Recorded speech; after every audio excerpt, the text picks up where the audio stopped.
In this video, I'm going to show you how to crop recording in Metal. Now, there are multiple different ways that you're able to do this. The first way you're able to do it is by using the built-in Metal video editor itself. So what you want to do first and foremost is head over to Metal, go to the left menu, and select over here where it says Library. Then all of your videos and your clips are going to appear. And what you want to do is you want to click on the video or the clip that you want to crop. So let's say, for example, you wanted to crop this. There you go. And then you're able to see this button down here that says open in editor, and you just want to go ahead and press on that, and that is going to open up the Metal editor.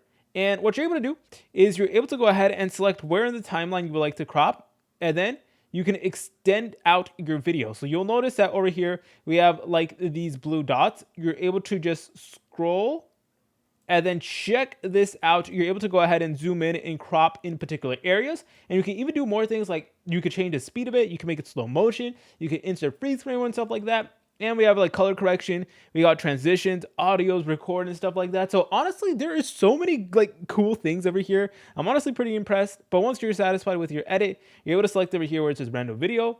Select on your render settings, then press on render just like so. All right, so that is one way that you're able to do it. Another way you're able to do it is by actually changing your Metal settings. So you can go to the left menu, press over here in this gear icon, and then you want to go to this left menu, scroll down until you see advanced, press on that, scroll down even more, and then you're going to see this option that says aspect ratio, and you can go ahead and change it to whatever you want. So you could change it so it fits with your like screen. You could stretch it out, or you could crop it to 16:9.